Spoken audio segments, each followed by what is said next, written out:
The space outpost was silent, floating alone near the edge of the Zarn belt inside. A human engineer named Darren wiped sweat from his forehead as he stared at the fuel console. The numbers were wrong again. Fuel was missing, just like the last 2 nights. It didn't make sense. There was no leak, no signs of damage, no error in the system, yet every morning, a small amount of fuel was gone. He checked the main pipeline for the 3rd time. Nothing, no loose bolts, no cracked seals, not even a drip of liquid fuel. Darren shook his head, frustrated. He was the only human on this outpost, doing maintenance work until the main crew arrived next week. But if the fuel kept disappearing, he wouldn't survive that long. The ship's AI named Cleo beeped to life. Warning. At current fuel consumption, life support will fail in 72 hours, it said in a calm voice. Darren slammed his wrench on the floor. This doesn't make sense, he muttered. I fixed everything. He decided to lock the fuel chamber and monitor it with security cams. Maybe someone or something was sneaking in at night. He set the cameras, activated motion sensors, and turned off all lights in the storage area. The system was armed, now he had to wait that night. Darren sat in the dark corner of the control room, staring at the live feed from the cameras. At first, nothing happened. Just the usual shadows of the pipes and slow blinking of status lights. Then at 2:47 a.m., the motion alert buzzed. Camera 3, fuel chamber. Darren leaned closer, eyes wide. At the edge of the camera, something moved. Not fast. Not aggressive, more like creeping, careful, almost afraid. A figure appeared from the shadows, low to the ground, small and thin. He couldn't believe what he was seeing. The creature moved toward the fuel valve. She looked like a young alien girl, skin pale and glowing slightly, almost like it was made of jelly. She had long fingers and large, glowing blue eyes. She opened the valve gently and placed her lips near it, drinking directly from the pipe like it was water. Darren froze. He didn't know what to do. She wasn't stealing fuel to fly away. She wasn't cutting pipes or draining tanks. She was drinking it like she was starving, like it was food to her. He grabbed his flashlight and ran toward the storage chamber. His boots echoed in the hallway, but he didn't care. As he opened the door, the girl turned sharply. Her eyes wide in terror, she tried to run, but her legs were too weak. She stumbled and collapsed to the floor. Shaking, Darren didn't move for a second. He could hear her breathing, fast, scared, like a hunted animal. Then he slowly stepped forward and knelt beside her. She looked up, her glowing eyes full of fear and exhaustion. Please, she whispered in a soft, broken voice. No, send back. His heart softened. He could see she wasn't a threat, just cold, sick and hungry. He carefully lifted her in his arms. And she was light, almost weightless. She didn't fight back, just closed her eyes and leaned into him like a child who hadn't been held in a long time. Back in the medbay, he placed her gently on the scanner table. Cleo scanned her with slow pulses of light. Unknown species, Cleo said, but vital signs stable. Subject is severely malnourished. She's drinking the fuel like food, Darren said aloud. Confused, Cleo replied. Analysis suggests her body converts hydrocarbon-based fuel into energy, similar to digestion. He stared at the girl as she slept, curled up like a kitten. How long had she been here hiding, drinking fuel to stay alive? And why hadn't the station sensors picked her up before? He locked the main valve and removed the pipe she had used. If she was going to stay, she had to be kept safe. But so did the outpost. Later, she opened her eyes slowly and looked around. Her voice was faint. Name? Era, Darren nodded. I'm Darren, he said. You're safe now. She blinked slowly and looked at the ceiling. Then she whispered something that chilled him to the bone. Men hunted me, she said. I ran. They hurt others. I drank to live. Darren didn't ask questions that night. He just sat beside her, watching her sleep. Somewhere in the back of his mind, a warning rang. This wasn't just a fuel problem anymore. This was something bigger, something dangerous, and it had just begun. Darren sat on a chair near the med bay, watching the alien girl sleep. The station lights flickered softly, casting shadows on her glowing skin. Her name was Ira, and she was the one drinking the fuel. Not for sabotage, not for trade, but for survival. And now she was here on his table, weak but alive. She looked small and innocent, but the words she whispered before falling asleep still echoed in his mind. Men hunted me. I ran. They hurt others. He leaned back inside. What had he gotten himself into? If the fuel theft had been reported to the main station, and they found her, he would be blamed. Or worse, they might take her and never explain why. Darren wasn't a soldier, not a hero. Just an engineer with a toolbox and a stubborn heart. But something in Era's eyes made him feel like walking away was no longer an option. The next morning she woke slowly, blinking at the bright light. She sat up with effort, holding her head. Darren offered her a small sealed container, filled with diluted fuel mixed with purified water. She sniffed it, then drank carefully, like she was afraid it would vanish. Her body glowed faintly as she drank, and Darren saw her arms stop shaking. "It was working, I made it safe," he said gently. "You don't need to steal anymore." Era looked at him, her expression confused. "You help." "Me," she said slowly, her voice uncertain. He nodded. "Yes, but I need to understand, why are you here?" Era looked down, silent. Then she slowly pointed to her side, making a circle shape in the air. "Big ship. Black walls. Cages," she said. Darren's stomach turned. "Cages," he repeated. "Were you captured?" She nodded, trembling. "Me. Many others. Small. Young. Test. Pain." He tried to stay calm, but his fists clenched. They were experimenting on her kind, and she somehow escaped. "How did you get here?" he asked. Era pointed to her chest, then made a throwing motion. "Escape. Box. Cold. Float." Darren understood. She had stowed away in a cargo container, drifted through space, and ended up near this outpost. No wonder the station hadn't detected her. She had arrived with the trash. He stood up and paced. If someone was hunting creatures like her, that meant she wasn't safe, not even here. And if anyone found out she was alive, they'd come for her again. He looked at the fuel logs, only 2 days of power left.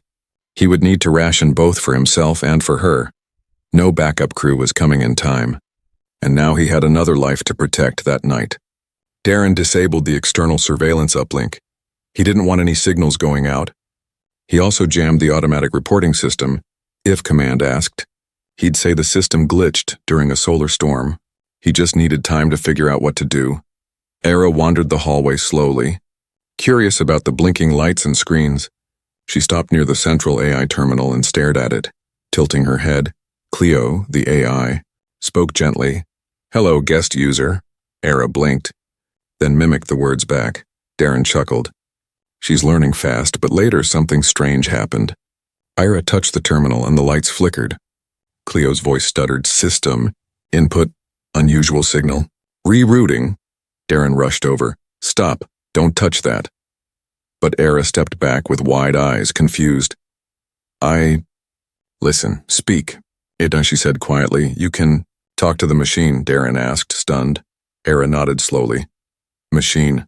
Not lie." That night Darren couldn't sleep. He lay on the metal bunk, staring at the ceiling. What was she really? Not just a scared alien girl. She could drink fuel, communicate with artificial systems, and had escaped from some secret lab. She was unique, valuable to the wrong people, which meant trouble was coming. At 3:21 a.m., a soft beep echoed through the room. Cleo's voice spoke up. "External sensor alert, low-level scan from orbit." Darren jumped out of bed, heart racing. "Show me," he said, rushing to the console. A faint energy signature appeared on screen. Someone out there was scanning the area. But it wasn't a rescue ship or a trade vessel. The signature was masked, hidden, like they didn't want to be found. "Cleo, activate shield dampeners," he ordered. "Begin scan echo to hide heat signatures." The AI complied, but warned, "We cannot remain hidden for long." He looked toward the hallway where Era was resting again. Curled up in a blanket, Darren clenched his jaw.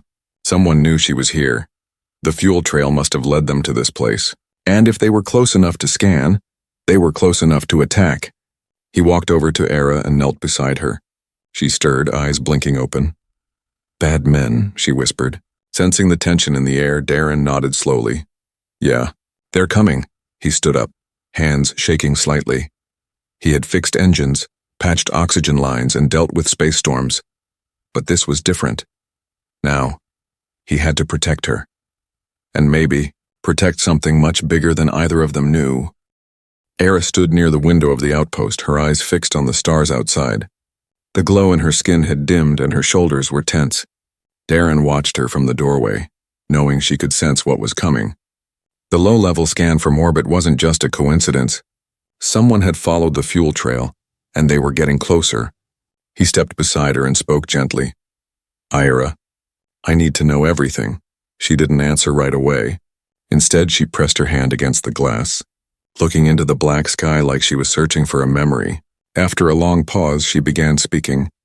Home. Gone. Long time ago. Darren listened quietly. Ira continued, her voice soft and broken. Taken by men. White coats. Bright rooms. Pain, she explained in fragments. How her species had once lived deep underground on a moon called Eleron. Miners discovered their tunnels, and one by one, her kind were captured. Scientists took them to labs, locked in cages. Some didn't survive the tests, others were never seen again.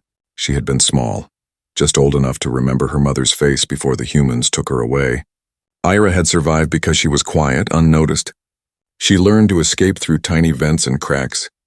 Then one night, during a cargo transfer, she slipped into a waste container filled with scrap parts and wires. The door shut and the ship launched. She didn't know where it was going. She just hoped it was far away. Darren's chest tightened. She wasn't just a lost alien girl, she was a refugee from cruelty.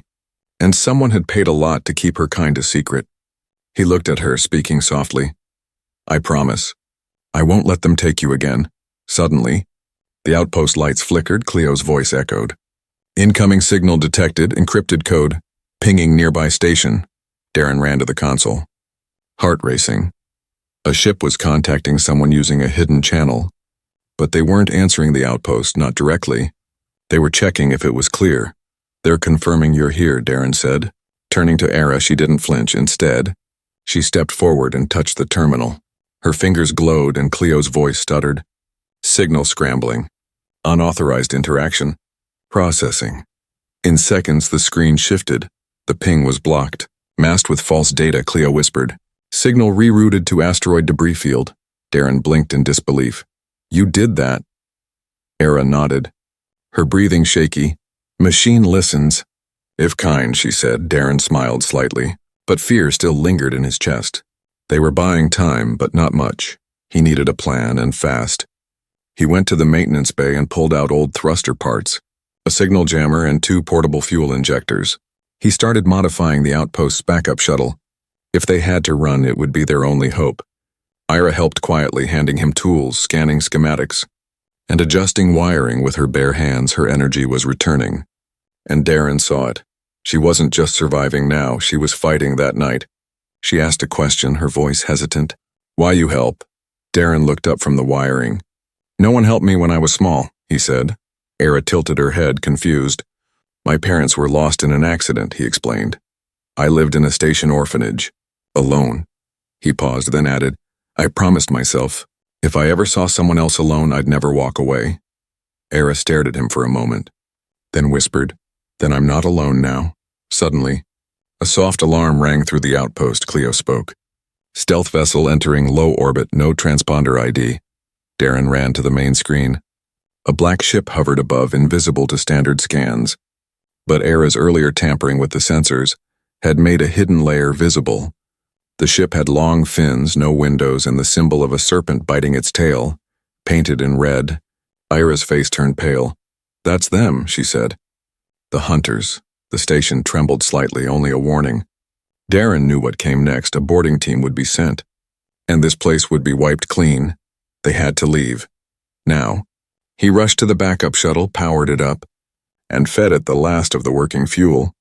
Only enough for one jump, no mistakes. He loaded the survival packs, the data drives, and pulled Era aboard. As the ship powered up, the docking alarms blared. The enemy was landing. Go, go, go, he whispered, gripping the controls. Era pressed her hand to the console, guiding the nav system toward a nearby moon with caves. Darren hit the launch button, and the shuttle blasted out of the docking bay just as red lights flooded the outpost. Behind them, the black ship began scanning the wrecked station. But the shuttle was gone, drifting toward the cold shadows of the moon. Era leaned against the wall, breathing hard. Darren looked at her and nodded. You're safe. For now, but both of them knew it wasn't over. The hunters wouldn't stop, and somewhere out there, more like Era, might still be trapped, and now, Darren had a new mission. Find them before it was too late. The black shuttle touched down in the shadows of the rocky moon. Darren killed the engines and let the cold silence wrap around them. He and Ira sat still for a moment, listening, watching, waiting. No signal followed them yet. No trace of pursuit, but they both knew that wouldn't last. Darren stepped outside with a handheld scanner. The cave ahead of them looked deep and ancient. Ira walked beside him, her eyes glowing faintly in the dark. The stone walls reacted strangely to her presence. Light shimmered where her feet touched the ground. "This place is old," she whispered. "My people once hid here inside the cave." They found safety for the night. Darren set up emergency lights, heaters and a signal blocker. Ira curled up on a blanket near the warmest corner. Her body needed fuel again, but they were almost out. He handed her the last filtered vial. "Make it last," he said, and she nodded silently. That night, Darren opened a sealed case and stared at the old beacon chip inside.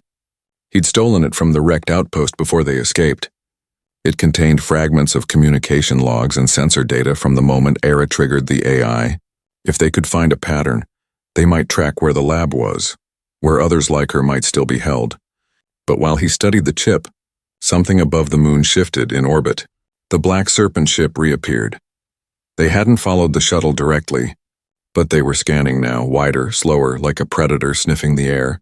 Inside that ship were people trained to hunt. Not just soldiers, trackers, scientists, cold-hearted men in dark coats. And they had one job: find the escaped subject. No matter the cost, in the morning, Ira woke with a sudden jolt. "They're near," she said, her voice shaking. Darren grabbed the scanner. It showed a low-frequency pulse creeping across the moon.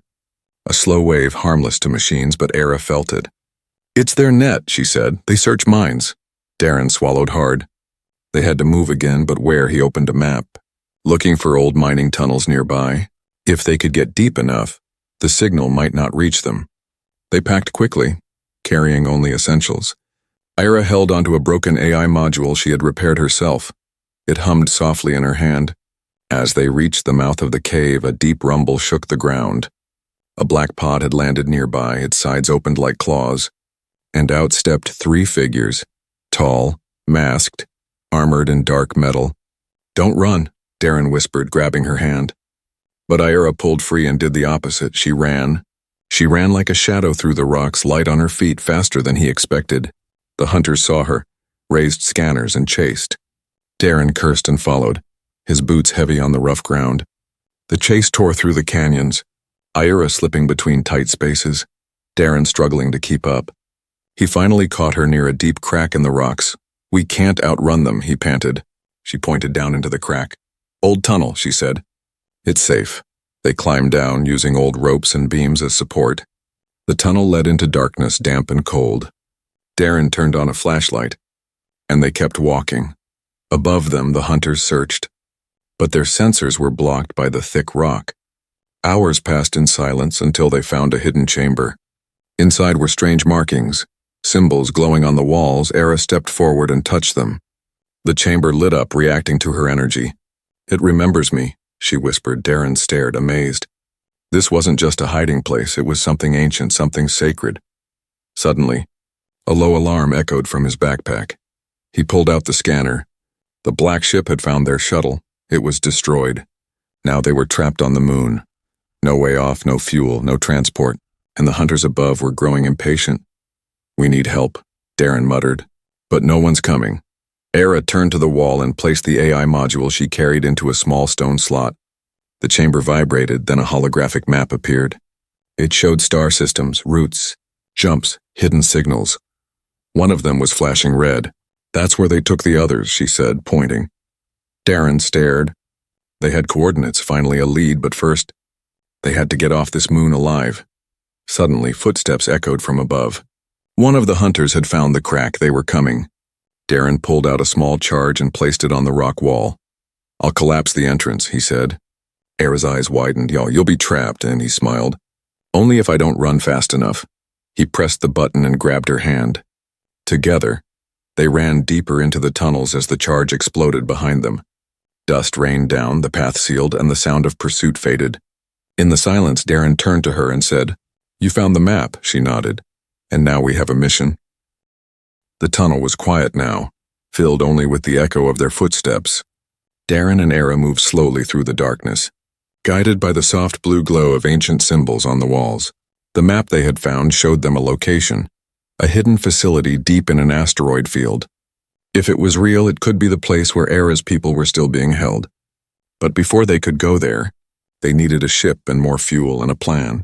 Their old shuttle was destroyed, the orbit was watched, and hunters still searched the surface above them.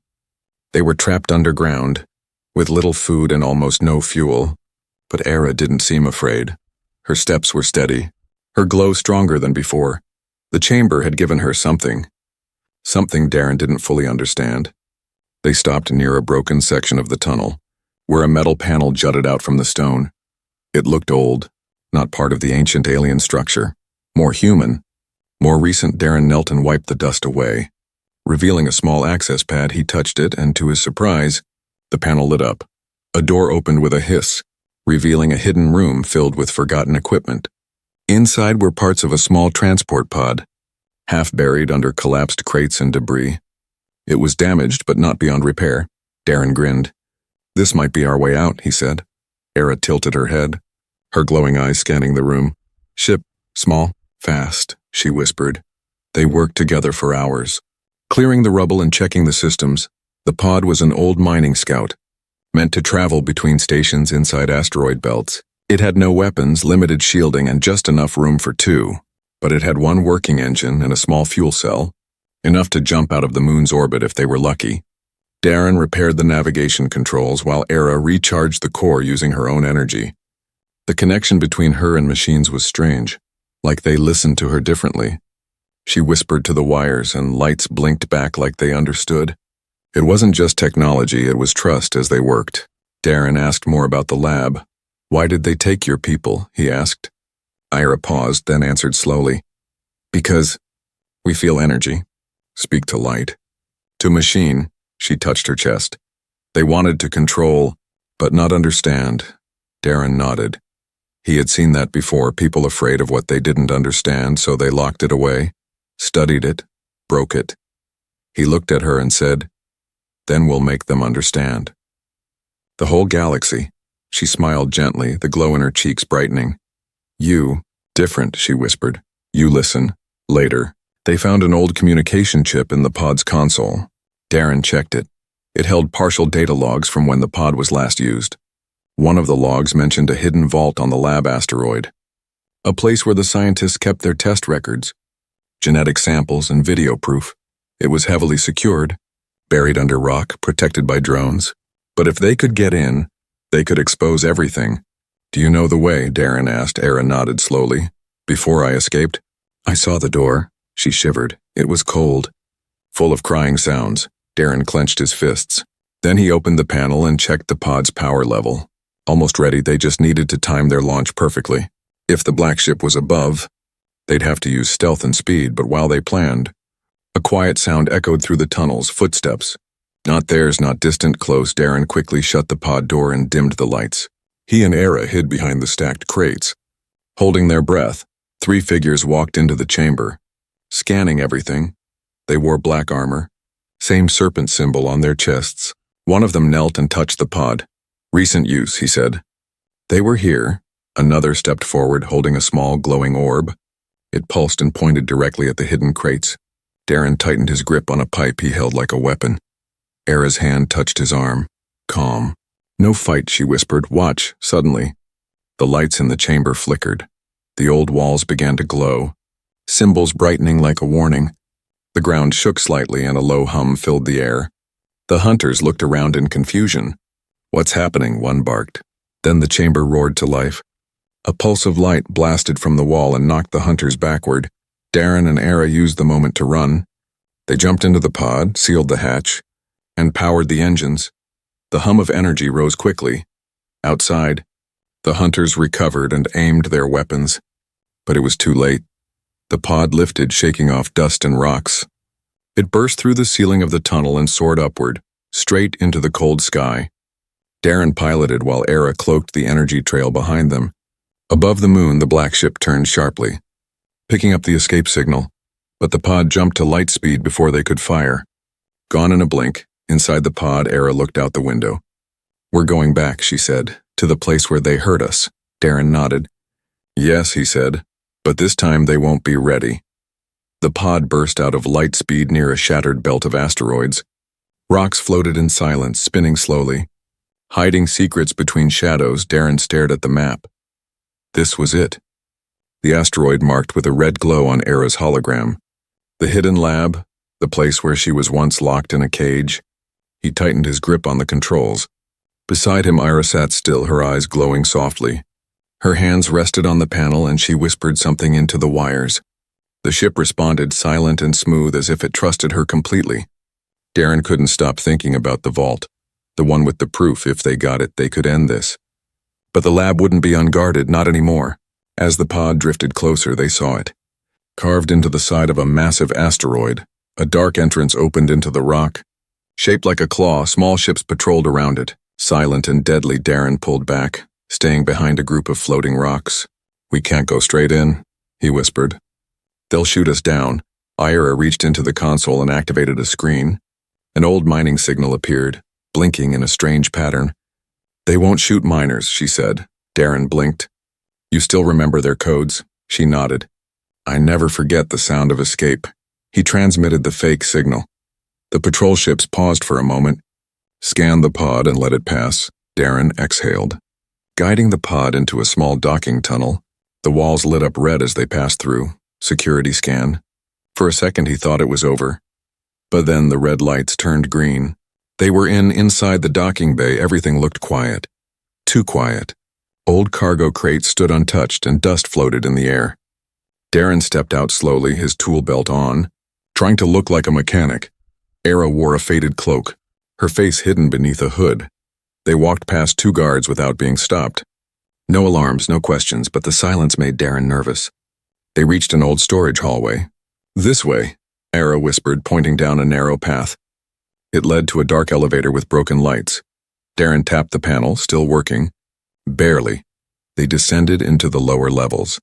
As the elevator doors opened, a strange feeling filled the air. Cold, heavy, like the walls were breathing.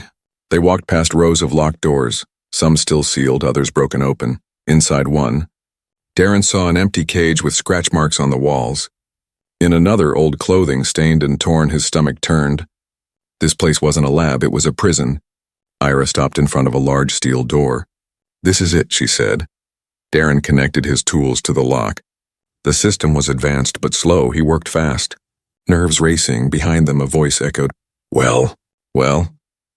They turned around.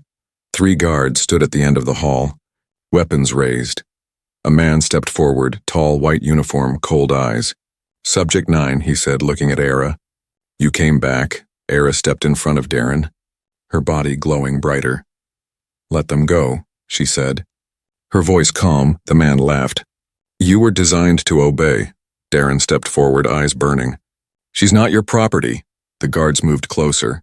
Suddenly, the steel door behind them clicked open. Darren grabbed Era's hand and pulled her inside. He slammed the panel and the door sealed. Gunfire hit the metal but couldn't break through. Inside, the vault was quiet, filled with rows of blinking servers and glass tubes. Inside the tubes, small forms floated. Others like Era. Unconscious, still alive, Darren rushed to the console. "We have to get this out," he said. Ira placed her hands on the terminal, and light flowed from her fingers. The data began to transfer.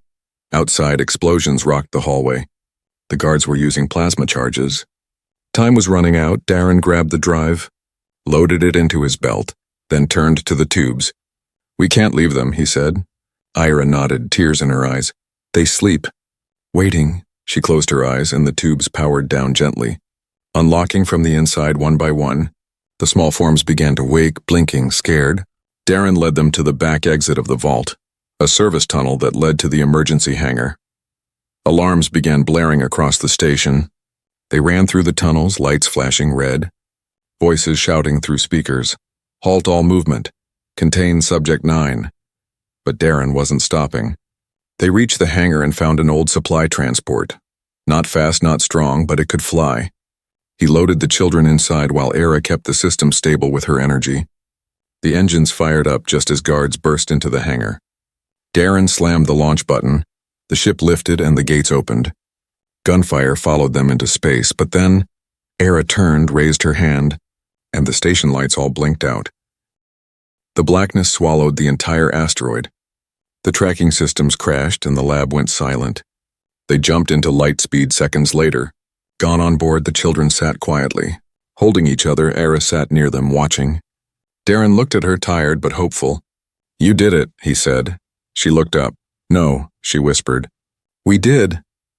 The stars outside the window blinked like tiny fires in the distance. The old transport ship floated quietly through the dark space. Carrying a secret the galaxy had long forgotten, Darren stood at the controls, his eyes fixed on the map. They were heading toward a neutral zone, an independent orbital station that didn't follow any empire. It was the only place left where he could send the truth. Behind him, the rescued children slept in rows. Wrapped in emergency blankets, they were quiet, fragile. Confused but safe, Era sat among them, watching over them like an older sister. Her glow was soft now, calm. She had used most of her energy saving them. But she still smiled whenever one of the children opened their eyes and whispered, "Are we free now?" Darren looked at the data chip in his hand. Inside were years of recordings, test logs, security feeds, proof of abuse, and experiments. He had also scanned every file in the vault, including the names of those who ran the facility. He knew this evidence could bring the whole operation down, but only if it reached the right hands. Cleo, the ship's simple AI, spoke in a soft voice. "Approaching Haven Station." Darren nodded. "Prepared docking sequence." As the ship docked, Darren turned to Era. "You should stay here with the others," he said. "Just until I upload everything." She shook her head. "I go too," she replied. He wanted to argue, but the way she stood told him she wouldn't change her mind. She was not a prisoner anymore, she was a witness. They stepped out into Haven Station, a place built by old traders, rebels and engineers who had escaped Empire control. The air was filled with noise, lights, and voices from every corner of the galaxy. Darren made his way to the central hub, where the public servers were located. He inserted the chip, typed in the encryption codes, and began the upload. The screen came to life with video after video. Children in glass tubes, masked scientists, secret ships marked with the serpent symbol. Everything played out in front of witnesses. Crowds gathered, whispers turned into shouting.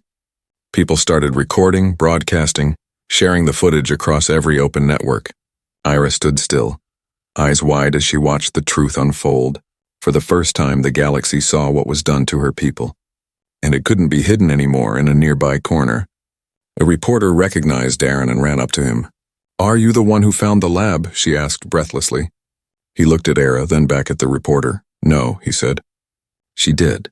The footage went viral within hours. Major networks picked it up. Governments demanded answers. Independent ships began searching the asteroid belt, looking for more survivors. Some even offered rewards for information on those responsible. The black ships vanished from known space, hiding like rats in the dark. Era and the children were taken to a peaceful colony for healing and recovery. Doctors studied their bodies not to control them, but to help them heal.